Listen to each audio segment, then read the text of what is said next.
자, 우리 2025년에 경영지도사 1차 조사 방법론 기출문제 풀이를 같이 해보도록 하겠습니다.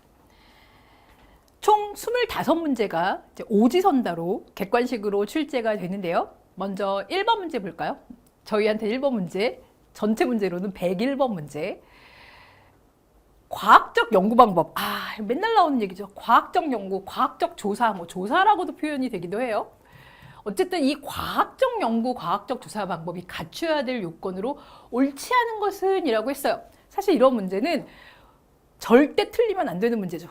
왜냐하면 과학적 연구 방법은 이러이러한 특성을 갖춰야 된다. 외우지 않아도 다 우리가 이해할 수 있는, 당연히 맞는 말인 그러한 항목들을 찾으면 되는데요. 첫 번째, 체계적이어야 된다. 너무 좋은 말이잖아요. 당연한 거 아니에요? 그렇죠? 체계적. 상호 주관적이어야 된다라고 얘기하는데, 우리가 상호 주관성 요거 하나는 알고 가야 되죠. 자주 나오는 말이에요. 상호 주관적이라는 것은 다른 표현으로 상호를 간자를 써서 간주관적이라고도 얘기하는 문항이 있을 수도 있어요. 어쨌든 상호 주관적이라는 것은 그 내용도 알아야 되죠. 서로 다른 연구자가 서로 다른 목적으로 이 조사를 시작했다 할지라도 동일한 대상, 동일한 조사 방법으로 조사한다면 결과는 똑같이 나와야 된다. 이게 상호 주관성이라는 우리가 과학적 연구 방법의 아주 중요한 특성 중에 하나죠. 그런데 급진적, 이런 말은 들어본 적 없죠? 급진적? 뭔가 연구를 체계적으로 하고 논리적으로 하고 또 잘 가설을 세워서 검증하고 이렇게 가다 보면 급진적이 되겠어요? 당연히 3번이죠. 그렇죠? 옳지 않은 것은. 이건 누가 봐도 3번이에요. 그리고 검증 가능해야 되고 재생도 가능해야 된다. 그래서 어쨌든 현실에서 검증이 가능해야 되고 그렇기 때문에 수정도 가능해야 되고 이런 여러 가지 과학적 연구 방법의 특징들이 있죠. 근데 급진적이라는 것은 들어본 적도 없어요, 우리. 그래서 당연히 101번은 누구나 3번을 쓰실 수 있을 거라고 생각을 해요. 자, 이제 요 문제는 좀 틀리시는 분들이 있을 것 같아요. 102번 문제인데요. 영화 속 등장인물들의 연령에 대한 분석. 자, 여기에 지금 분석 단위를 물어보는데 영화가 있고 등장인물이 있고 연령이 있어요. 일단 보기에 성별 얘기는 전혀 없으니까 4번과 5번은 답이 아닌 것 같아요. 누가 봐도 답이 아니죠. 관객은 전혀 상관이 없잖아요, 지금. 그래서 4번과 5번은 답이 아닌 걸 알겠어요. 그렇다면 1, 2, 3 중에 선택을 해야겠죠. 과연 영화냐, 등장인물이냐, 연령이냐. 그런데 분석단이라는 거는 말 그대로 서로 이제 비교하고 이런 부분이죠. 이게 예를 들어서 무엇을 단위로 분석을 할 것인가 라는 부분인데, 지금 관심사가 무엇이냐면 영화 단위로 분석하는 것이 아니라 영화 안에 등장인물 단위로 연령을 구하는 거죠. 최종적으로 조사하는 건 연령이에요. 그렇죠? 조사는 연령일 거지만 우리가 분석을 하기 위해서 누구를 기준으로 연령을 조사하는가라는 거죠. 그렇다면 분석 단위는 뭐를 기준으로 조사를 하는가 하는 것이 분석 단위입니다. 왜냐하면 그것을 기준으로 자료를 수집했고 최종적으로 지금 등장인물들의 연령이니까 등장인물 단위로 연령을 분석할 거예요. 그렇죠? 그래서 아버지라는 등장인물은 40대 몇 명, 50대 몇 명 이렇게 가게 되겠죠. 그래서 조사 자체는 연령을 하지만 분석에 대해서는 분석 단위는 등장인물들의 연령을 분석할 거예요. 물론 그 더 전 단위는 영화에 대한 거긴 하겠지만, 그러나 지금 이제 연령을 조사하는 것은 영화의 연령을 조사하는 건 아니잖아요. 등장인물의 연령을 조사하는 거잖아요. 그렇다면 우리가 누구를 중심으로 자료를 수집하는가, 그 중심이 되는 것이 분석 단위입니다. 그래서 여기서는 등장인물이 가장 적합한 답이 되겠습니다. 사실 이런 문제가 저는 좀 난이도가 있는 문제라고 생각이 들어요. 자, 이제 다음에 나타나는 논리적 추론 과정은, 이런 문제는 참 좋은 문제예요. 왜냐하면 우리가 연역법이 뭐냐, 귀납법이 뭐냐 이런 건 맨날 말로 하죠. 연역법, 귀납법의 특징을 그냥 설명해 놓은 그런 아마 문제는 많이 보셨을 거예요. 그런데 지금은 현실에 대입을 했죠. 편의점 점주 A는 계산대엽 상품의 판매량이 높다. 계산대엽에서 사람들이 이렇게 보여주면 판매량이 높네. 특정 편의점에서 점주 A가 발견한 사실이에요. 이것은 관찰된 사실이죠. 현실에서 관찰된 사례예요. 이후 몇 년간 유사한 현상을 계속 발견했어요. 관찰이 반복된 거예요. 관찰을 계속 반복을 한 거죠. 그래서 결론을 내린 거예요. 이러한 관찰에 근거해서 상품의 공간적 배치가 판매력에 영향을 미친다는 결론을 내렸다. 그러니까 개별 사례들을 보고 그 개별 사례에서 공통적으로 발견되는 사항에 대해서 이것을 일반화했다. 관찰을 반복해서 어떤 결론을 일반화했다. 이게 무슨 방법인가요? 바로 귀납적 추론이죠. 연역적 추론은 처음에 이론을 먼저 땅 가설과 이론에 근거하여 가설을 딱 세우죠. 그리고 그 이론을 증명하기 위해서 여러 가지 현실에서 사례를 수집해서 증명을 하는 겁니다. 그런데 반대로 이것은 이론부터 출발하는 것이 아니라 개별 사례로부터 해서 이렇다면 공통적으로 어떤 공간 배치가 판매량에 영향을 미치는구나 라는 결론을 내린 것, 바로 귀납적 추리 방법이죠. 어쨌든 연역법과 귀납법은 서로 반대되는 논리의 그 전개 방식이지만 두 개는 상호 보완적으로 쓰여야 된다라는 얘기를 하고 있어요. 자, 104번 문제 보죠. 가설 설정 시 기본 조건이래요. 기본 조건. 우리가 가설을 설정할 때 있어서 기본 조건을 옳지 않은 것. 이미 이 문제는 뒤에 거 읽어볼 필요도 없어요. 논리적으로 복잡해야 된다? 세상 어디에도 논리적으로 복잡한 거 잘하는 짓이다 라고 얘기하는 사람 없어요. 우리 simple is best라고 얘기했잖아요. 그래서 복잡한 건 딱질색이에요. 그쵸? 그래서 무조건 옳지 않은 거 1번이 답이죠. 가설은 논리적으로 복잡해야 된다? 아니요. 단순하고 명료해야 돼요. 가설은 다음 것부터 읽어볼까요? 추상적인 의미 대신 구체적인 의미를 담고 있어야 된다. 이것이 바로 5번과도 연결돼야 되죠. 추상적인 게 아니라 그것을 구체적으로 해서 결국은 포함되는 모든 변수들은 조작적으로 명확하게 정의되어 있어야 된다. 그래야 경험적으로 검증이 가능하니까. 현실에서 자료를 수집해서 이 가설을 검증할 수 있어야 돼요. 그러려면 변수가 추상적이 아니라 뭔가 현실에서 측정 가능한 형태로 조작적 정의되어야 되죠. 그리고 가설은 관계의 유무뿐만 아니라 관계의 방향까지 설정할 수 있다라고 되어 있는데, 그러나 반드시 모든 가설이 변수의 방향성을 설명할 필요는 없습니다. 어쨌든 그래도 뭐 x가 증가하면 y는 감소한다, 뭐 이런 방향성을 가설로도 얘기할 수 있죠. 그래서 문제는 너무 쉬웠고 1번이 답이고 2, 3, 4, 5는 기억해야 되는 사항이라는 거. 자, 105번도 자주 나오는 문제죠. 마케팅 부서에서 자사 제품의 만족도, 자, 제품 만족도가 X라고 치면 고객 충성도에 영향을 미친대요. 내가 만족을 했어요. 그렇다면 이 고객은 계속 그 브랜드를 사겠죠? 그래서 충성도가 높아진대요. 그런데 이 관계가 브랜드 인지도에 따라서 달라지는, 이 브랜드를 내가 아는 브랜드인지 오늘 처음 보는 브랜드인데 괜찮네? 그렇다고 다음에 또 살까? 이렇지 않고 잘 모르는 브랜드니까 한 번 구매하고 끝인 건지. 그래서 얘가 브랜드 인지도가 영향을 미친다. 충성도에 영향을 미친다. 그렇다면 브랜드 인지도는 무슨 변수인가요? 바로 만족도와 충성도 사이에서 굉장히 불확실하지만 강한 영향을 미치는, 우리가 조절 변수라고 얘기를 하죠.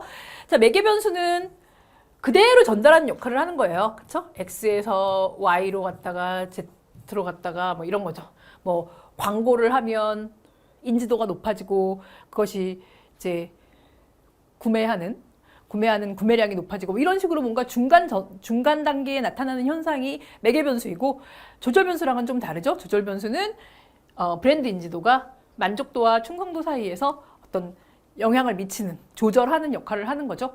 뭐 다 같이 수업을 들어도, 다 같이 강의를 들어도 성적이 다 다르게 나오고 결과가 다 다르게 나온 거는 여러분들의 열정, 그리고 여러분들의 관심도, 이런 것들이 조절 변수로 작용하기 때문에 그렇죠. 그래서 결과가 다 다르게 나온단 말이죠. 그래서 그런 역할을 하는 것은 조절 변수다. 외생 변수는 이 바깥에서 뭔가 영향을 미치는 변수고, 종속 변수, 그리고 통제 변수는 외생 변수 중에 우리가 통제할 수 있는 변수가 통제 변수라고 얘기를 하죠. 자, 이제 106번을 볼까요? 종단 연구. 자, 종단 연구는 지속적으로 시간 간격을 가지면서 일정한 시간 간격에 계속해서 연구를 하는 방법입니다. 그 중에서 코호트 조사라고 되어 있는데 이거와 함께 우리는 패널 조사를 같이 기억해야 되죠. 자, 코호트와 패널의 차이는 어쨌든 일정한 시간 간격에 특정한 유사 특성을 가진 집단 또는 다양한 특성을 가진 집단을 그들만 조사하는 건 맞아요. 그런데 코호트는 보통 매번 종단 연구를 할 때마다 코호트를 같은 그 동일한 조건에 해당되는 코호트를 별도로 구성을 해서 조사를 하는 반면 패널은 가장 핵심이 고정응답자죠. 한 번 패널이 되면 이 연구가 끝날 때까지 계속해서 그 패널을 유지하는 게 중요하단 말이죠. 자, 코호트 조사래요, 이번은. 그러면 1번 A대학은 올해 신입생 전원을 대상으로 내신과 입학 성적을 분석해서 상관관계를 확인했다. 올해. 딱 한 번 한 거예요. 올해 한 번. 올해도 하고 작년에도 하고 뭐 재작년에도 하고가 아니라 올해 한 번을 했어요. 이것은 횡단조사죠. 횡단조사. 딱 동일한 시점에서 조사한 거니까. 그래서 올해 신입생 전원을 대상으로 한 거는 코호트 조사가 아니에요. B대학은 작년, 얘는 또 작년이네. 그렇죠? 작년 재학생 전원을 대상으로 라이프 스타일을 조사해서 발표했다. 뭐 뭘 조사하든 상관없이 얘는 작년에 한 번 한 거죠. 그래서 얘도 횡단면 조사, 횡단조사입니다.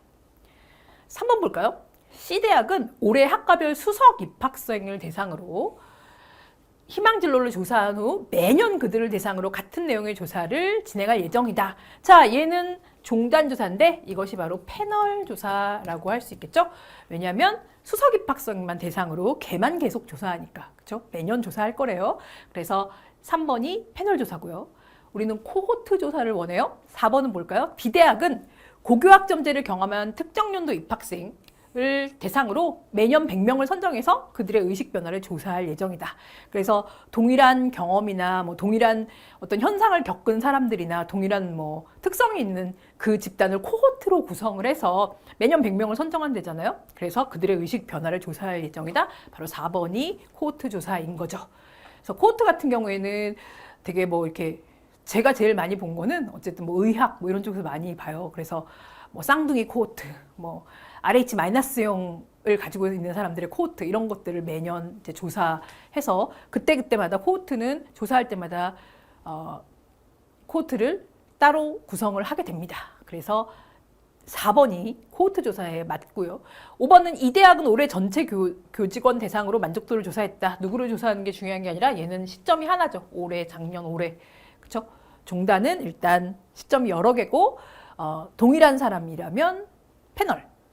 그때 조사할 때마다 구성한다면 코호트. 이렇게 정리하시면 되겠습니다.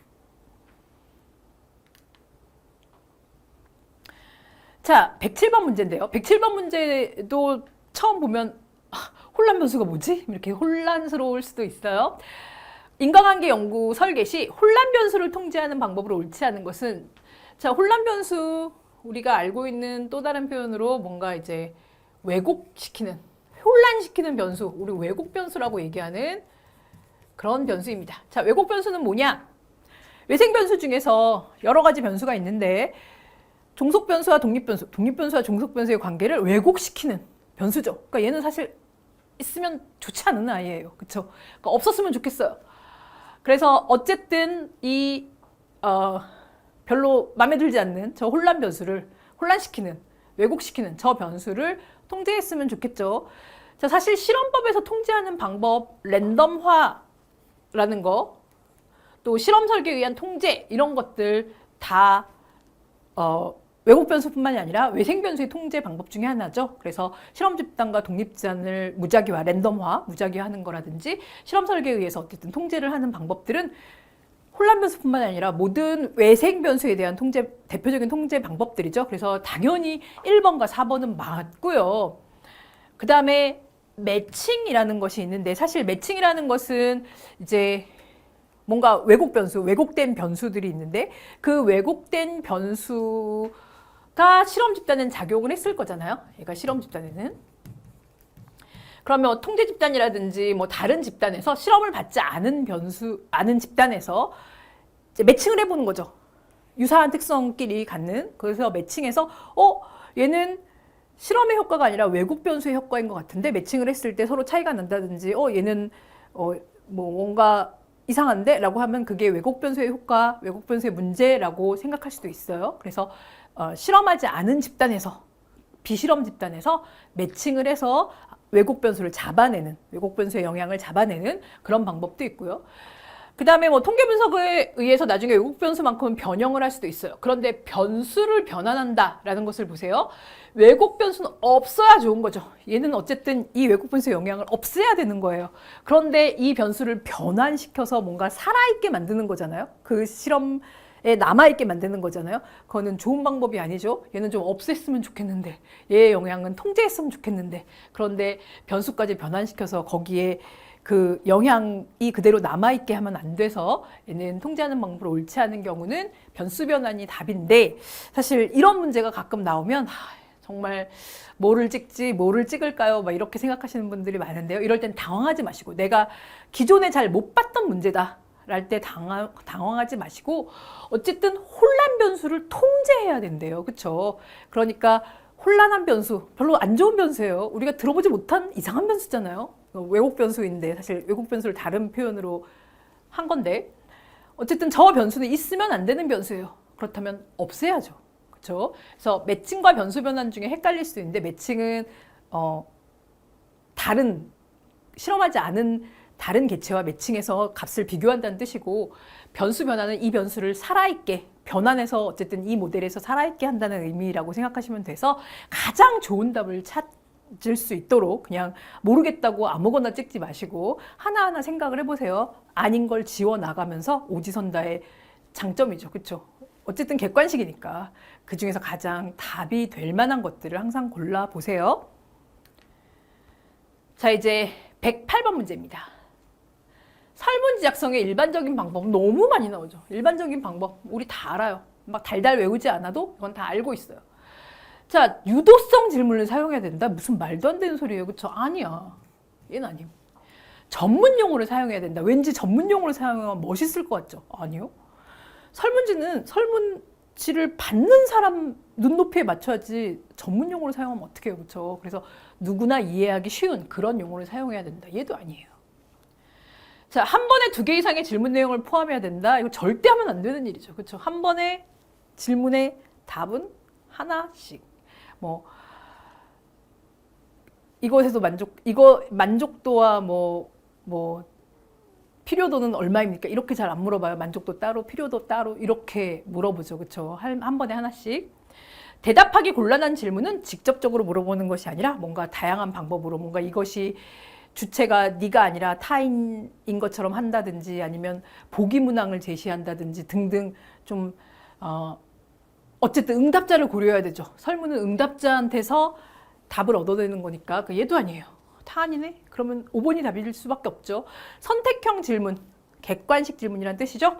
내용상 중복이 당연히 없어야 되고요. 그리고 우리가 보통 보기 문항을 모두 다 제시해야 되고, 특히 보기 문항이 범주로 되어 있는 뭐 너는 뭐 마트에 얼마나 자주 가냐 뭐 이런 거를 할 때는 모든 범주를 다 포함하고 있어야 된다라고 얘기하죠. 그러나 중복은 있으면 안 된다. 그래서 내가 어디에 응답을 하지? 막 이렇게 되면 안 된다는 거 너무나 당연히 5번이죠. 이런 문제는 참 쉬운 문제인 것 같아요. 자, 109번을 보죠. 109번을 틀리시는 분들은 첫 번째 설명 때문에 틀리실 것 같아요. 측정 개념의 속성들에 대한 형용사적 표현을 중심으로 양측에, 이거는 뭐 무겁다, 가볍다 할까요? 무겁다, 가볍다. 나 이거 너무 잘 알아. 그쵸? 너무 자주 나왔어요. 이렇게 하고 양측에서 한쪽은 플러스, 한쪽은 마이너스 부호를 붙인다? 이거 당연히 어휘차이 척도 아니야? 그런데 2번을 보세요. 척도 양극점에 상반되는 2개의 표현 대신 하나의 표현만을 사용한다. 이렇게 안 하고요. 무겁다 이렇게 하나의 표현만 사용한대요. 얘는 무겁니? 이 제품 무겁다? 이렇게 돼 있대요. 그래서 형용사적 표현을 1번에서 살짝 틀리라고 중심으로 양측에 이렇게 되어 있는데 형용사적 표현을 하나만 쓴대요. 그러면 어휘 차이가 아닌 거죠. 어휘 차이는 양쪽에 해놓죠. 그리고 가운데가 뭐 중립이에요. 중립. 그쵸? 그래서 어휘 차이는 가운데가 중립이고 마이너스 3, 마이너스 2, 뭐 마이너스 1, 2, 3 해서 형용사를 양쪽에 쓰죠. 그리고 가운데 중간점이 있어요. 하지만 하나의 형용사를 가지고 중간점인 제로가 없다라고 얘기할 때 이것을 우리는 스타펠 척도라고 얘기하죠. 그래서 스타펠 척도는 하나의 형용사를 가지고 얘가 마이너스에서 뭐 플러스까지 뭐 반대되면 마이너스고 인정하면 플러스고 보통 10점 척도를 쓰게 된다. 보통 10점 척도를 쓴다. 그래서 스타펠 척도라고 해야 되고요. 뭐 리커트는 다 너무 많이 쓰죠. 5점 척도, 7점 척도 쓰는. 그 다음에 고정 총합 척도는 다 합해서 총 점수가 얼마냐 각각의 점수를 배분하는 것이고 순위 척도야 당연히 순위로 응답하는 것이고 스타펠 척도라는 거. 그래서 어휘 차이 척도로 실수하지 말아야 되죠. 읽어보니 어휘 차이 척도가 아니에요. 어휘 차이 척도는 중간에 중간점이 있고 양쪽에 형용사가 표현되어 있어요. 그러나 형용사 하나로 중간점 없이 10점 척도로 표현하는 것은 스타펠 척도다라는 거. 110번을 볼까요? 측정을 위한 척도 유형 4가지. 뭐 너무 잘 알죠. 명목, 서열, 등간 또는 구간, 비율 이렇게 4가지인데 가로에 들어갈 용어를 순서대로 옳게 연결한 것은 기업의 종업원 수를 명 단위로 측정하는 경우. 자, 명 단위로 측정하는 경우는 늘 제로를 생각해 보세요. 제로가 정말 아무것도 없다는 진짜 절대적 원점인지. 종업원 수 몇 명이야? 없어. 나 혼자에 0명? 그렇다면 진짜 아무것도 없다는 뜻이잖아요. 우리는 2명 있고 쟤네는 4명 있으면 야, 니네가 2배 더 많다. 우린 5명, 쟤네 10명. 니네가 5명 더 많다도 되지만 2배 더 많다. 이렇게 얘기할 수 있죠. 그래서 여기는 비율 척도에 해당합니다. 그리고 뭐 온도를 섭씨로 측정하는 경우에는 당연히 등간 척도죠. 온도는 대표적인 등간 척도잖아요. 비율은 안 되지만 0도가 그냥 어떤 특정한 기준을 0이라고 놓은 거죠. 절대 원점이 아니라. 그래서 비율 등간이 답이겠네요. 그렇죠? 쉬운 문제였죠. 자, 111번 문제 볼까요? 설문제 질문 순서. 사실 제가 이거에 대해서 굉장히 좀 Q&A도 많이 받아요. 질문 순서에 대한 것. 사실 교재에는 뭐라고 되어 있냐면은 3번이 응답하기 어려운 질문은 뒤에 위치시킨다, 뭐 중간 이후에 위치시킨다. 제가 그렇게 얘기하거든요. 그러니까 결국은 응답하기 어려운 질문 앞에서부터 보여주지 말아라는 뜻이에요. 그거는. 그래서 막 되게 이 문제가 가끔 나올 때 이제 항의하시는 분들이 있어요. 아, 네가 중반 이후에 배치하라 그러지 않았냐. 사실 이 뒤도 맨 뒤라는 뜻은 아니에요. 그냥 뒷부분. 어쨌든 중반 이후, 뒤쪽에, 후반부 쪽에 배치시키는 것이 좋다라는 의미로 해석하셔야 돼요. 쉽고 흥미로운 질문부터 시작한다. 맞죠? 맞는 얘기예요. 그렇죠? 맞는 얘기. 처음부터 뭐 어렵고 그러면 안 돼, 안 해. 이렇게 되잖아요. 그렇죠? 인구통계학적 질문은 앞에 배치하는 게 아니라 얘야말로 맨 뒤죠. 거의.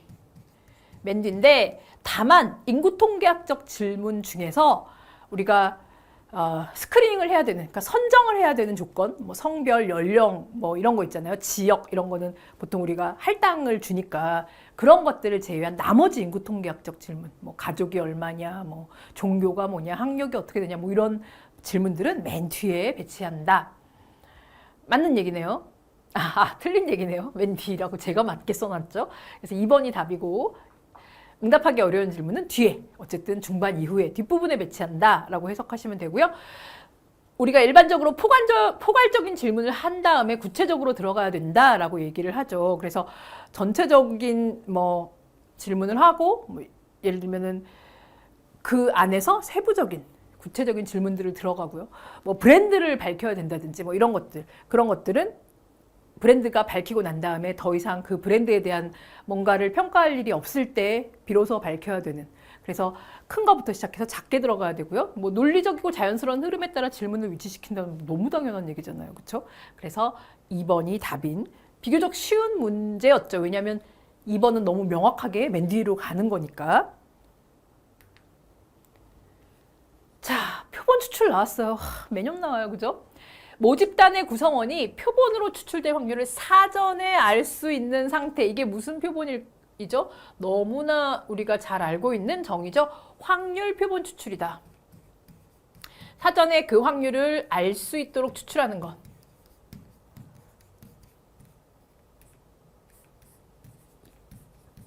자, 확률 표본 추출에 해당하는 거를 보면 층화, 군집, 체계적, 단순무작위, 판단표본 추출은 대표적인 비확률 표본 추출법 중에 하나죠. 내가 판단하건대 이거는 일반 사람들 몰라. 전문가들이 알 수 있어. 그래서 그 전문가들을 내가 판단해서 내가 그 사람들한테만 조사하는 것이 판단표본 추출이죠.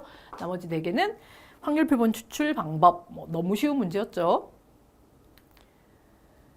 자, 드디어 계산 문제가 나왔습니다. 긴장해야 되나요? 너무 쉬운 문제예요. 자, A백화점의 전체 멤버십 회원은, 근데 이거부터 읽으면 읽기 싫어하시는 분들도 되게 많은데 되게 쉬운 문제예요. 정말 산수예요. 요즘 산수도 어렵더라고요. A백화점의 전체 멤버십 회원은 여자가 70%, 남자가 30%고 남녀 회원은 각각 수도권 거주 40%, 비수도권 60%로 돼 있다. A백화점에서 멤버십 회원 대상의 만족도 조사를 좀 했으면 좋겠는데 이러한 모집단의 성별, 여자, 남자, 수도권, 비수도권 거주의 비율을 반영해서 할당표를 만들어야 되는데요. 각각 할당 표본 추출을 해야 되는데 500명의 표본을 추출했을 때 표본에 포함되어 있는 여성 수도권 고객과 남성 비수도권 고객 이렇게 되어 있어요. 자, 500명이래요. 500명. 500명이면 70% 여자, 남자 30%니까 여자는 350명이고 남자는 150명이겠네요. 그쵸? 너무 쉽죠? 자, 여자 350에 남자가 150이에요.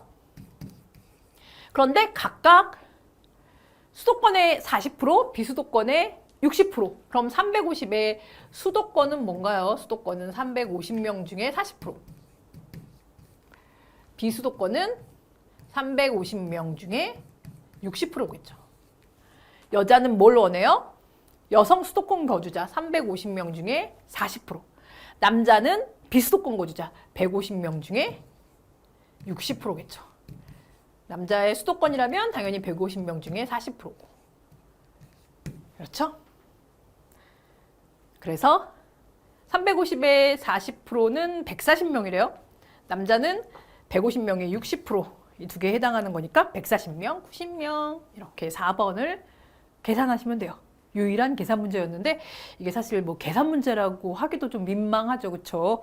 그래서 할당된 표본수 곱하기만 잘하면 됩니다. 자, 114번도 역시 표본 추출 문제인가? 라고 봤는데 그게 아니라 표본의 크기에 관한 설명이에요. 제가 사실 되게 좋아하는 문제라서 이거는 강의 때도 굉장히 많이 얘기해드린 그러한 문제입니다. 모집단의 평균을 추정을 하기 위해서 표본 크기를 계산해라 라는 문제가 굉장히 자주 나왔었어요. 한동안 좀 유행이었어요. 몇 년 나왔는데 최근에 좀 안 나오긴 하는데 어쨌든 모집단의 평균을 추정하기 위한 표본의 크기의 식이 이렇게 되어 있거든요. Z값, Z는 신뢰 수준에 대한 Z값, 제곱, 그 다음에 표준 편차, 이렇게 돼 있어요. 만약에 모집단의 모평균이 아니라 비율로 나와 있으면 표준 편차 대신 비율인 PQ로 쓰기도 해요. 자, 어쨌든 그런 걸 떠나서 내가 식이 잘 기억 안 난다. 갑자기 표본의 크기 식이 기억이 안 나. 라고 해도 얘는 상식적으로 할 수 있는 게 뭐냐면 확률 표본 추출의 경우 지금 다 이게 확률 표본 추출의 식이에요. 비확률 표본 추출은 마음대로 하시면 돼요. 확률 표본 추출의 경우 허용오차가 뭐냐면 D가 허용오차란 말이죠. 허용오차는 모평균과 모집단의 평균과 표본 평균의 차이. 이게 허용오차예요. 이게 차이죠. 이 디퍼런스가 작아야 된대요. 그 얘기는 뭐냐면 더 정확해야 된다는 거죠. 허용오차가 작을수록 표본의 크기는 당연히 커야 되죠. 지금 이 식에서도 봐도 D가 작으면 허용오차가 작으면 표본 크기는 당연히 커야 돼요. 표본의 크기가 커야 정확도가 높아지잖아요. 그런데 지금 허용오차가 작아요. 그 얘기는 내가 허용할 오차의 수준이 굉장히 작다? 표본은 많이 뽑아야죠. 두 번째, 확률 표본 추출의 경우 요구되는 신뢰 수준. 지금 이 Z값을 얘기하는 건데요. Z값은 95%일 때 우리가 1.96 썼고 플러스 마이너스 1.96, 99%일 때 2.58 이렇게 쓰잖아요. 그것이 높을수록 지금 우리가 신뢰 수준은 1-알파 보통 이렇게 얘기하는데 이게 높으면 신뢰해야 되는 그 영역이 더 높아지고 Z값이 더 커지기 때문에 표본의 크기 역시 커집니다. 이 식에서 보면 3번 확률 표본 추출의 경우 조사하고자 하는 변수의 분산값이 크다. 시그마가 크다는 소리예요. 클수록 당연히 표본도 커져야 됩니다. 분산이 크다는 얘기는 뭐냐면 변수가 그만큼 변동이 심하다는 거예요. 그럼 당연히 표본 더 많이 뽑아야 되죠. 그렇죠? 자, 4번 비확률 표본 추출의 경우 사용 가능한 예상과 시간을 고려해서 조사자가 알아서 판단해서 표본 크기 알아서 조절해라. 오케이, 맞는 얘기예요. 자, 5번 확률 표본 추출의 경우 그렇다면 다 맞네. 5번이 틀렸나 봐요. 확률 표본 추출의 경우 모집단의 분산을 알 수가 없어요. 얘를 몰라요. 그러면 표본의 크기를 계산할 수 없다라고 하는데 사실 모집단의 분산은 대부분 몰라요. 모집단의 뭐 평균도 몰라갖고 지금 추정하고 있는데 분산을 어떻게 알겠어요? 그래서 만약에 모집단의 분산을 모르면 우리가 표본 분산으로 들어가는데 사실 표본을 아직 안 뽑았잖아요. 표본 분산으로 들어가는데 표본 분산도 모르면 이건 표준 편차 해식이에요. 표본 분산 루트 씌우면 표준 편차죠. 표본의 표준 편차를 아직 몰라요. 왜? 표본 크기를 결정하는 거기 때문에 표준 편차 아직 못 구해요. 그래서 예비 표본의 표준 편차라든지 혹은 최대값, 최소값을 알고 있다면 거의 표준 편차가 4분의 R 정도, 4분의 범위 정도 된대요, 대략. 그래서 모집단의 분산을 알 수 없어요. 현실에서는 거의 몰라요. 그러면은 예비 표본의 표준 편차나 또는 4분의 R, 어떤 데 5분의 R 쓰는 데도 있긴 한데 보통은 4분의 R을 더 많이 쓰는 게 이제 표준 편차를 좀 넉넉하게 잡으려고 4분의 R을 많이 써요. 그래서 그렇게 뭐 최대값, 최소값 범위로 대체를 하던가 범위 나누기 4 정도로 이제 표준 편차를 대체하던가 해서 대체하는 표준 편차로 써서 표본의 크기를 구합니다. 그래서 표본의 크기를 막 정확하게 뭐 237개, 뭐 563개 이렇게 구하는 게 아니잖아요. 그래서 표본의 크기는 사실 크면 클수록 좋긴 좋아요. 그런데 우리가 표본의 크기를 하염없이 키울 수가 없기 때문에 어느 정도 허용하는 오차의 범위도 허용 오차의 범위도 고려해야 되고 내가 생각하는 신뢰 수준, 뭐 또 이 데이터의 이 자료의 분산, 표준 편차 이런 것들을 고려해서 표본의 크기가 도출이 됩니다. 그래서 지금은 5번이 답이죠. 모집단의 분산을 모르면 계산할 수가 없는 게 아니라 모집단의 분산은 거의 알려져 있지 않아서 예비 표본의 표준 편차라든지 또는 범위 값을 이용해서 이제 모집단의 표준 편차를 대체한 다른 값으로 해서 표본의 크기를 구해야 된다라고 생각하시면 됩니다. 자, 115번 볼까요? 전수조사, 표본조사에 관한 설명으로 옳지 않은 것은 전수조사는 다 조사하는 거고 표본조사는 그 중에 일부를 조사하는 거죠. 실제 사회과학 분야에서 수행한 조사의 대부분은 당연히 표본조사입니다. 전수조사를 뭐 시간, 비용 또 현실적인 문제로 못할 가능성이 되게 많죠. 2번 전수조사의 예로 전 국민 대상하는 인구주택 총조사가 있다. 뭐 제일 대표적인 5년에 한 번씩 하는 거죠. 아주 그냥 국가에서 큰맘 먹고 하는 거잖아요. 그러니까 잘 참여를 해야겠죠. 그래서 이렇게 크게 하는 게 있다. 3번 일반적으로 전수조사는 많은 시간과 비용을 필요로 하기 때문에 표본조사를 실시하게 된다. 현실적으로 불가능한 경우가 너무 많고 4번에 맞죠? 경우에 따라서 전수조사가 불가능한 경우도 있다. 경우에 따라서 어떤 경우 전수조사 불가능한가요? 예를 들어서 뭐 자동차 파괴 실험, 우리 파괴 조사를 하는 뭔가를 원형을 부셔야 되는 거 이런 것들은 전수조사를 현실적으로 할 수가 없죠. 그래서 그럴 경우에는 표본조사가 불가피하게 표본조사만 할 수밖에 없는 상황이고요. 그리고 사실 볼펜이 나오나 안 나오나 이런 거 전수조사 하면 배보다 배꼽이 더 크죠. 훨씬 크죠. 볼펜 뭐 하나 불량품 나갔다고 해서 그거 그냥 바꿔주면 되는 건데, 그렇죠? 그런데 그걸 일일이 다 나오나 안 나오나 검사하는 검사 비용, 조사하는 조사 비용 이런 거 너무 크잖아요. 그래서 현실에 따라 불가능한 경우가 있죠. 불가능하거나 할 필요가 없거나 가치가 없는 그런 전수조사들도 있어요. 자, 5번은 전수조사는 표본 추출 오류 때문에 표본조사에 비해 오류가 크게 나타날 수도 있다가 아니라 비표본 추출 오류 때문에 그렇죠. 전수조사에서는 표본 추출 오류 없습니다. 표본조사 하기 때문에 표본을 뽑기 때문에 이미 표본 추출 오류가 생기는 거잖아요. 전체가 아닌 일부만 표본을 뽑아서 조사하기 때문에 오류가 발생하는 건데 전수조사는 어쨌든 전체를 조사를 다 해요. 하지만 조사하는 과정에서 뭐 누락, 오기 뭐 등등의 실수들이 발생할 수 있고 그거는 전수조사가 훨씬 클 수 있어요. 왜냐하면 전수조사는 너무 많은 걸 조사하게 되기 때문에 그래서 오히려 전체 오류는 표본조사보다 더 전수조사가 오류가 더 많이 날 수도 있어요. 전수조사하면 정확도가 되게 높을 것 같죠? 아니요. 전수조사하는 과정에서 뭐 얘 생각해 보세요.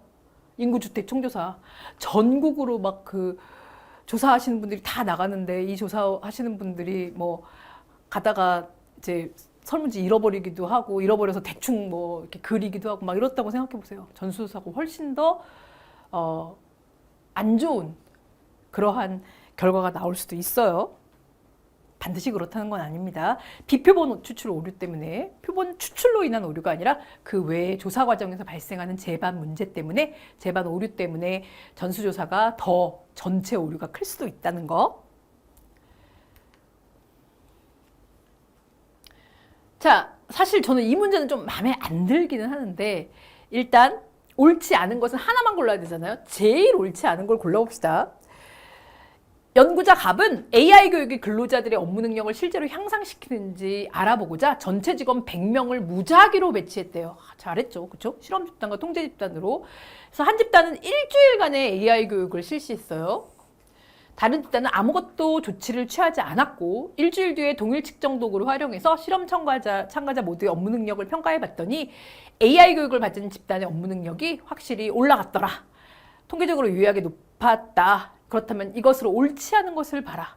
저는 사실 1번 순수 실험 설계라고 보기에는 이게 조금 좀 이상하지 않나 싶은데 다른 게 더 틀린 게 있더라고요. 일단 통제 집단과 실험 집단이 존재하죠. 50대 50으로 둘을 나눴어요. 무작위로 나눴어요. 이 말 때문에 그래도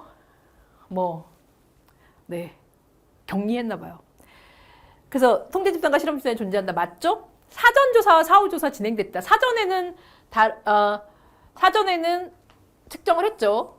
유의한 차이는 나타나지 않았다. 그래서 사전 사후를 했어요. 사전, 그 다음에 교육하고 사후를 했어요. 그래서 사전 사후 조사 진행됐다. 맞아요. 외생변수의 영향은 통제된 것으로 간주한다. 지금 일단 별 말이 없는데 무작위로 배치하고 그들을 한쪽만 교육시키고 다른 집단은 아무것도 취하지 않고 일주일에 동일 측정 도구를 활용해서 하고 그래서 외생변수 영향에 대한 얘기를 하나도 쓰지 않았죠. 그래서 일단 통제된 것으로 간주한다라고 치면 그렇기 때문에 1번 순수 실험에 해당한다도 그렇게 잘못된 답은 아니다라고 되어 있고요. 물론 이건 현실에서 했기 때문에 사실 4번이 틀리면 1번도 틀려야 되거든요. 근데 5번을 좀 보세요. 내적 타당도 위험 요인은 성숙이다라고 되어 있는데 성숙 효과? 일주일 교육했는데 성숙 효과가 나타나기는 좀 쉽지 않죠. 그래서 사실 여기서 가장 이제 정답이라고 보는 건 이제 5번입니다. 왜냐하면 1번과 4번은 같이 가는 거거든요. 외생변수 영향이 통제됐다? 그렇다면 순수 실험 설계라고 보거든요. 그리고 여긴 무작위로 했고 다른 어떤 뭔가 개입했다는 얘기는 하나도 없으니까 그래서 1번, 2번, 3번, 4번을 그냥 정답이라고 보고, 그러니까 옳다고 보고 5번처럼 성숙 효과가 작용하기에는 일주일밖에 안 돼서 일주일 동안 성숙 효과 되게 장기간이어야 되잖아, 성숙 효과는.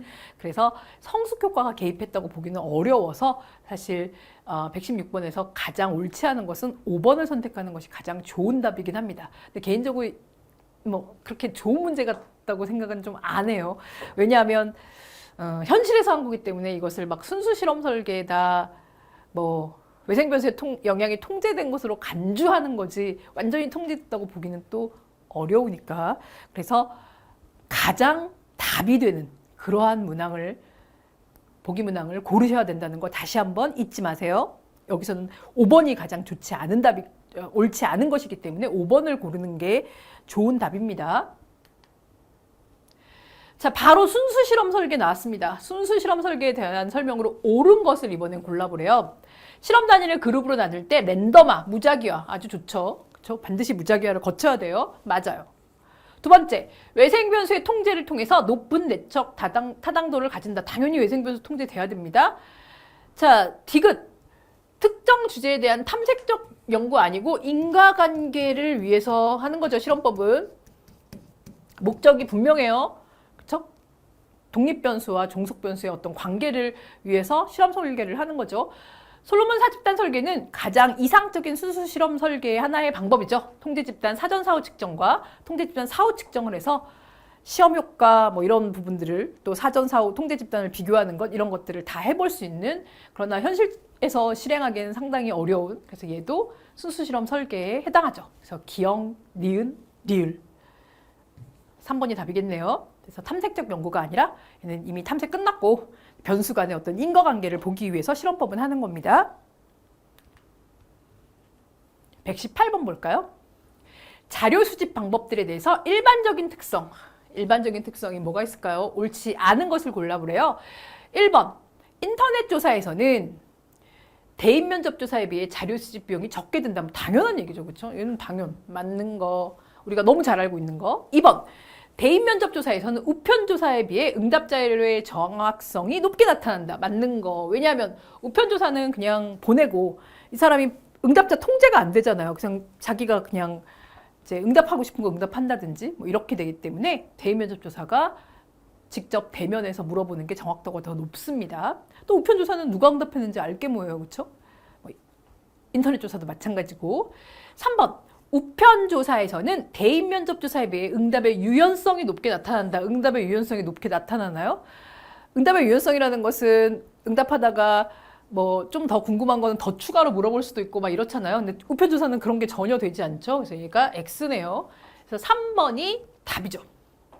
자, 4번, 5번은 같이 볼까요? 인터넷 조사에서는 대인 면접 조사에 비해 응답률이 낮게 나타난다라고 되어 있는데 사실 이거는 우리가 보통 대인 면접 조사는 거절률이 제일 낮은 방법이라고 얘기는 해요. 왜냐하면 직접 얼굴을 보고 좀 해주세요라고 했을 때 알았어요라고 해주는 사람들이 더 많기 때문에. 그런데 사실 4번은 조금 뭐 반드시 맞는 것은 아니에요. 왜냐하면 그 특별한 어떤 조사 업체에 속한 패널들이 있거든요. 그래서 우리가 보통 소비자 조사를 할 땐 대규모의 그 고정응답 패널을 조사를 하죠. 그 중에서 이제 선별을 해서 조사하는데 그런 분들은 응답률 나쁘지 않아요. 그런데 그냥 여기서는 불특정 다수의 인터넷 조사를 의미하는 것 같아요.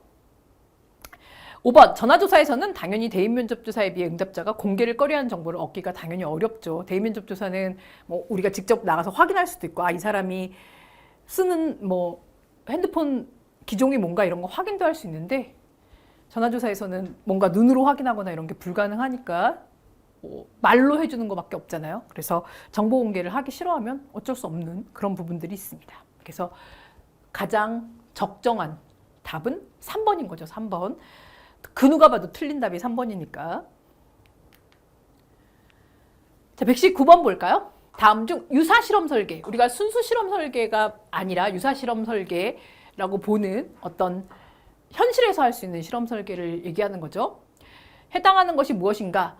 자, 기본적으로 우리가 통제 집단이라는 표현을 쓰면 실험 집단과 통제 집단이라고 얘기하면 뭔가 이걸 무작위화해서 명백하게 서로 최초 성격은 유사하지만 실험에 의해서 한쪽은 실험을 하고 한쪽은 실험하지 않는 통제 집단으로, 실험 집단으로 구별이 되는구나 라고 하면 사전 사후든 둘 다 순수 실험 설계라고 얘기를 하고요. 솔로몬 사집단 설계는 당연히 순수 실험 설계고요. 그렇죠?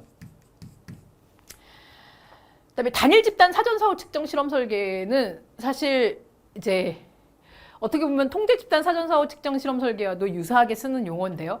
이 중에서 유사 실험 설계라고 가장 할 수 있는 것은 4번인데, 왜냐하면 하나의 집단을 반복 실험을 해요. 반복 실험. 그러면 이미 뭐가 있나요? 시험 효과, 그다음에 성숙 효과 이런 것들이 계속 개입돼요. 그래서 외생 변수가 개입될 수밖에 없는 거죠. 그래서 우리가 보통은 뭐 시계열로 조사하는, 단일 집단은 시계열로 조사하는 그러한 조사를 말하는데, 그럴 때는 외부 요인이 개입이 안 될 수가 없어요. 현실에서 그렇게 실제로 조사를 하게 되는 경우도 있고, 그래서 여기서 가장 유사 실험에 해당되는 것은 단일 집단을 반복해서 실험을 했다라는 거. 그래서 어떤 뭔가를 통제하거나 이렇게 실험 설계를 한 것이 아니라 뭐 사전 사후만 했거나 그런 것이 아니라 반복해서 할 수밖에 없었을 때 가장 많은 외생 변수가 개입하기 때문에 우리가 일반적으로 4번은 유사 실험 설계에 해당한다라고 얘기를 합니다. 자, 120번은 패널 조사. 아까 코호트도 나왔는데 패널도 또 나왔네요. 패널 조사에 관한 설명으로 옳은 것을 골라보래요. 동일한 조사 대상에 대해 시기별로 다른 특성을 조사한다. 여기서 속지 마세요. 동일한 조사 대상이니까 패널이네 라고 생각할 수 있어요. 그런데 시기별로 다른 특성을 조사해요. 원래 패널 조사는 목적이 뭐냐면 동일한 대상에 대해서 시간이 지나면서 그러니까 동일한 항목들이 어떻게 변하는가를 보는 거란 말이죠. 그러니까 다른 특성이 아니라 같은 특성을 조사해야지 이들의 시간적인 변화를 볼 수 있는 거예요. 그래서 1번은 뒤가 좀 이상하죠. 옳은 것. 2번, 출생 시기를 공유한 모집단에서 매식이 다른 표본을 추출한다. 이게 코호트죠. 출생 시기를 공유한 모집단은 괜찮은데 매식이 다른 표본을 추출해야 되니까 안 돼요. 그 다음에 3번, 반복적인 조사 과정에서 성숙 효과와 시험 효과가 나타날 수 있다. 맞는 얘기죠. 그렇죠? 그래서 3번이 가장 맞는 답입니다. 4번, 자연 탈락된 패널 구성은 조사 결과에 크게 영향을 미치지 않는 게 아니에요. 패널은 탈락되면 안 돼요. 안 좋아요. 그래서 패널이 탈락될 경우를 대비해서 맨 처음에 패널을 구성할 때는 내가 최종적으로 1000명을 분석하고 싶다. 그런데 한 3년 패널 조사를 한다. 그럼 처음엔 1500명으로 출발하기도 하고 막 그래요. 왜냐하면 중간에 자연 탈락하는 사람들이 생기니까. 그래서 패널 탈락은 좋지 못합니다. 그래서 패널을 어떻게든 안 탈락시키려고 노력을 많이 하죠. 그리고 횡단조사와 시계열조사를 포함한다라는 말에서 얘도 틀린 말은 아닌데 일단 여기서 횡단조사라는 거는 사실 그 동일한 시점에서 여러 명을 조사하는 거잖아요. 근데 약간 패널은 그냥 횡단조사는 동일한 시점에서 해당하는 다수를 다 조사하고 막 이런 개념인데 약간 패널 조사는 고정 패널이기 때문에 고정적인 사람들을 조사하는 거기 때문에 약간 횡단조사와 시계열조사의 성격을 갖고 있긴 하지만 뭔가 특정 시점에서 해당하는 모든 사람을 조사하는 이런 개념은 좀 아니라서 이 중에서 가장 좋은 설명은 3번이 가장 좋습니다. 반복적인 조사 과정에서 성숙 효과, 왜? 동일한 사람을 조사하니까 시험 효과가 나타날 수 있다. 대상이 동일하기 때문에. 그래서 1번 같은 경우 동일한 조사 대상이 혹 하는 그러한 문항이긴 하지만 다른 특성을 조사하는 게 아니라 동일한 대상에게 이제 시기만 이제 일정한 시기가 되지만 동일한 특성을 조사한다는 거. 그래서 3번이 가장 적절한 답이라는 거. 121번 볼까요? 연구자 A는 근로자의 근무기간과 직무만족의 관계, 그래서 근무기간, 그다음에 만족도, 이 관계를 보고 싶대요. 근데 근무기간은 개월수로, 만족도는 5점 척도로, 리커트 5점 척도로 조사를 했대요. 이들의 관계를 활용해서 조사했을 때 분석 방법, 뭐가 좋은가? 둘 다 양적인, 어떤 정량적인 데이터입니다. 연속적인 데이터예요. 그래서 얘 같은 경우에는 상관 분석이 제일 좋죠. 개월수가 증가하면 만족도도 증가한다. 혹은 개월수가 증가할 때 만족도가 떨어진다. 이런 식으로 가장 바람직한 방법은 둘 다 어쨌든 평균을 구할 수 있는 연속적인 양적인 데이터니까 상관 분석할 수 있습니다. 자, 122번. 당볼 문제죠. 신뢰도와 타당도에 관한 설명으로 옳지 않은 것은 골라보래요. 자, 1번. 기준 타당도. 기준 타당도는 예측을 하기 위해서 쓰거나 현재 상황을 판단하기 위해서 씁니다. 그렇다면 해당 내용의 전문가가 측정 도구의 타당함 정도를 주관적으로 판단하는 것은 뭔가 이 타당 측정하기 위한 도구를 처음에 만들어내는 어떤 내용 타당도라든지 이런 부분에 해당되는 거지, 이미 만들어진 측정 도구를 가지고 측정을 해서 얘는 앞으로 어떻게 될 거야, 얘는 VIP 고객이야, 얘는 그냥 일반 고객이야, 이렇게 기준으로 판단을 내리는 그러한 기준이 되는 근거, 그 타당도와 관련되는 것이 아니죠. 그래서 기준 타당도는 어떤 측정을 해서 뭔가를 예측하거나 뭔가를 현재 상황들의 기준을 판단하기 위한 도구로 사용하는 것입니다. 그래서 1번이 틀렸어요. 그렇죠?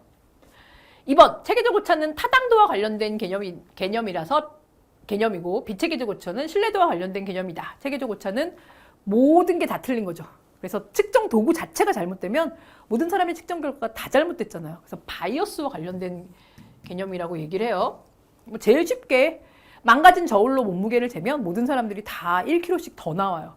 이게 바이어스가 된 거죠. 똑바로 되는 게 아니라 이게 바로 체계적 오차입니다. 비체계적 오차는 랜덤하게 무작위로 발생하는 오차죠. 크롬바 알파 계수는 크롬바 알파 값은 신뢰도를 구할 수 있는 것이고요. 또 내적 타당도를 구하는 신뢰도 중에도 내적 타당도를 가지고 하나의 어떤 개념을 여러 문항으로 측정을 할 때 이 여러 문항 간에 신뢰도가 있는가라는 것을, 내적 타당도가 있는가를 보는 계수죠. 0와 1 사이에 크롬바 알파 계수 1에 가까우면 가까울수록 내적 타당도가 높은 거죠. 자, 타당도는 어쨌든 측정 도구가 측정하고자 하는 것을 제대로 실제로 반영하는 정도, 설문지를 얼마나 잘 만들었나, 뭐 몸무게 저울이 얼마나 정확한가, 이런 것들이죠. 측정하기 위한 그 도구가 얼마나 잘 측정할 수 있는가라는 것입니다.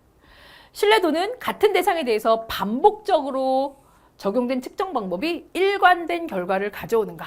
그래서 뭐 반분법을 가지기도 하기도 하고, 뭐 반복 측정을 재검사를 하기도 하고, 이런 것을 가지고 얼마나 이 사람을, 이 결과를 신뢰할 수 있는가, 동일한 결과가 계속 나오는가 하는 정도죠.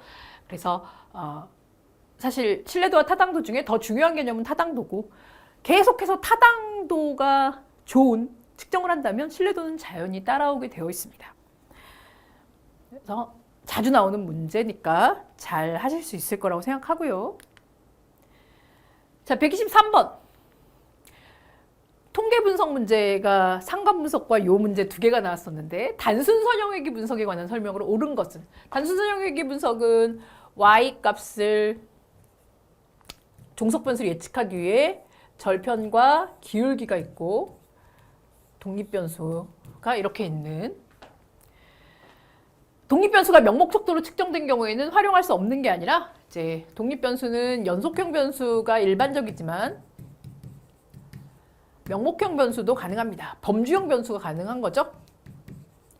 그래서 우리가 0, 1을 가진 더미 변수로 독립변수를 구별해서 명목형 변수도 독립변수가 될 수 있습니다. 하지만 종속 변수는 항상 연속형 변수가 나와야 되고요. 2번, 회귀식의 기울기, 우리가 일반적으로 베타라고 얘기하는 것은 독립변수 한 단위 증가할 때, x라는 독립변수가 한 단위가 증가할 때 y가 얼마만큼, 베타만큼 증가하는 정도를 말한다. 그래서 베타가 1보다 크면 당연히 독립변수보다 더 민감하게 변화하는 거고, 1보다 작으면 더 둔감하게 변화하는 거죠. 자, 이런 거 헷갈리시는 분들 되게 많아요. 저는 사실 살짝 이해가 안 되는데, 두 변수 간 상관계수가 1이라는 것은 선형관계, 상관관계가 완벽하게 선 모양으로 있다는 거지, 기울기랑은 아무런 상관이 없습니다. 기울기는 반드시 0이다 이렇게 돼 있는데, 자, x와 y가 직선 모양이라는 거예요. 그렇다면 상관계수가 1이 나오는 겁니다. 당연히 음의 관계면 마이너스 1이 나오겠죠. 그런데 기울기는, 자, x와 y가 직선 모양이 이렇게 되든 이렇게 되든 상관없어요. 직선 모양이기만 하면 돼요. 기울기가 이렇게 되면은 굉장히 뭐 1보다 큰 어떤 기울기가 크게 나오는 거고, 뭐 직선이 이렇게 완만한 기울기를 가지면 기울기가 더 작은 거고, 그것뿐이죠. 기울기가 제로 되면 절대 안 돼요. 기울기는 제로가 되면 x가, 독립변수가 아무리 변해도 그 기울기가 제로가 돼버리면 y에 영향을 못 미치잖아요. 이 회귀 분석은 아무런 의미가 없어요. 아무런 상관관계가 없는 거예요. 그러니까 상관계수가 1이라는 게 기울기 1이랑은 아무 상관이 없어요. 상관계수가 1이면 그냥 직선 모양이다. 기울기는 다양하게 나타날 수 있다. 상관계수가 1이면 양의 기울기를 갖는다. 다양한 양의 기울기를, 그 대신 직선 모양을 갖는다는 거고, 상관계수가 마이너스 1이면 음의 기울기를 갖는 거고, 기울기는 다양하게 음수가 나타날 수 있는 거예요. 기울기가 0이면 난리 난다. 상관계수도 0이죠, 사실. 기울기가 0이면. 오히려 상관계수가 0이면 기울기가 0인 거죠. 직선 모양이 안 나타나니까. 기울기가 또 반드시 0이라고 할 수는 없지만 어쨌든 기울기가 0이면 상관계수는 제로죠. 잔차의 제곱합이 최대가 되는 직선을 구하는 방법이다 라고 되어 있는데, 지금 이렇게 나와 있긴 하지만 잔차라는 것은 실제값과 예측값의 차이죠. 이 차이를 제곱한 게 최소화돼야 되죠. 이 차이가 많이 나면 어떡해요? 예측값, 모자가 빠졌네.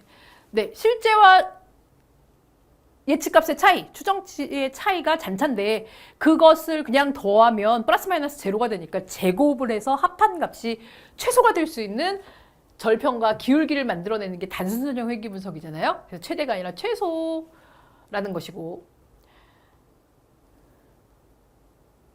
5번 두 변수 간의 상관계수가 0.5면 결정계수는 뭔가요? 상관계수의 제곱 0.5의 제곱입니다. 답이 뭘까요? 2번이네요. 그렇죠? 2번. 회귀식의 기울기는 독립변수 한 단위가 증가할 때마다 예상되는 종속변수의 변화량이다. 2번만 답이고 나머지는 다 틀렸습니다. 자, 124번. 통계적 가설 검증에 대해서 옳지 않은 것은 이번에도 옳지 않은 것이네요. 일정 오류를 범할 확률은 유의 수준 알파와 같다. 맞는 얘기죠. 그래서 우리가 일정 오류는 규모가설이 사실인데도 불구하고 그것을 기각할 위험. 그래서 유의 수준 알파를 5%, 1% 이렇게 잡죠. 10%도 잘 안 잡아요. 왜냐면 오류를 범할 확률이니까. 어쨌든 유의 수준은 오류를 범할 확률이에요. 사실인 것을 틀렸다고 말할 위험인 거죠. 그래서 10%도 잘 안 쓰는 이유 중에 하나예요. 1번은 맞네요. 2번 통계치에 해당한 유의 확률이, 그러니까 직접 통계치라는 것은 우리가 계산한 어떤 검정 통계량이 실제로 이제 나타나는 확률, 유의 확률이 유의 수준 알파보다 작아야죠. 작아야지만 규모가설을 기각할 수 있다. 맞는 얘기죠. 기각력에 들어갈 수 있어야 되니까 예를 들면은 기각력이 이렇게 좌우에 이렇게 돼 있으면 이게 유의 수준 알파인데 이 안에 들어가야 되니까, 그렇죠? 이 안에.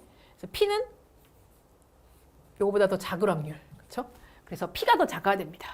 그러니까 P는 결국 규모가설이 사실일 확률 이렇게 생각하면 P가 작으면 작을수록 규모가설은 사실이 아니란 소리니까 기각을 해야겠죠. 3번 통계적 검증 대상은 규모가설이 아닌 대립가설이다. 이게 통계적 검증 대상은 규모가설입니다. 대립가설에 대해서는 기각이다 아니다 얘기 안 해요. 언제나 통계적 검증의 출발점은 규모가설이 예를 들어서 목평균이 10이다 이렇다면 이게 맞다. 규모가설이 사실이다 라는 전제하에서 뮤= 10인지 아닌지를 검증을 하는 겁니다.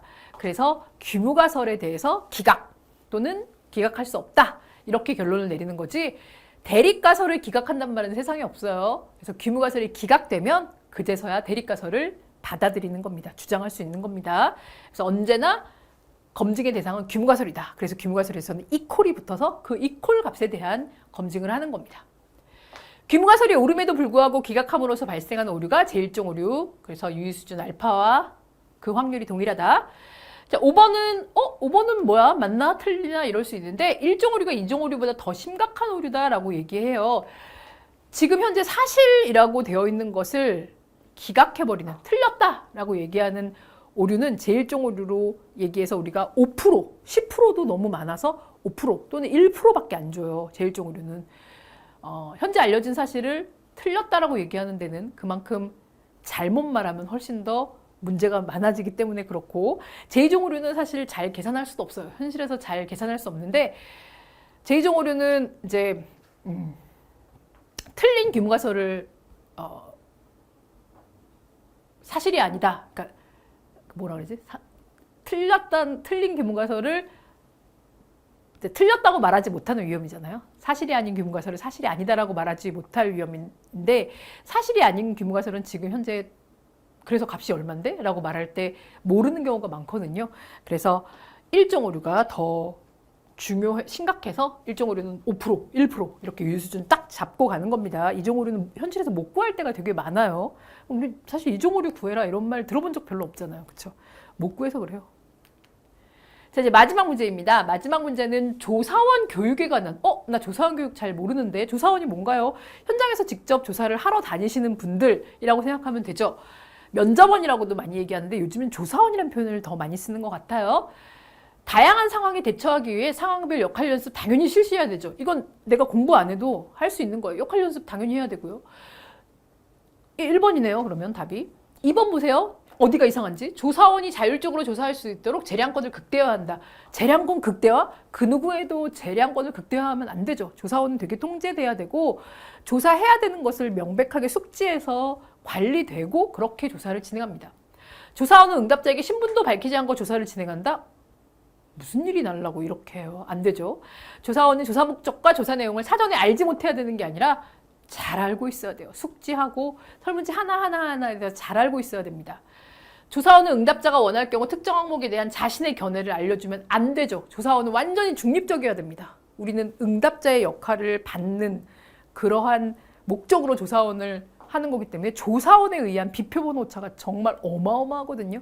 그렇게 되지 않도록 계속해서 교육하고, 그러니까 표준화된 방식으로 조사를 할 수 있도록 그렇게 진행을 합니다. 그래서 이 문제는 125번은 뭐 누구나 상식적으로 풀 수 있어야 되는 그런 문제고요.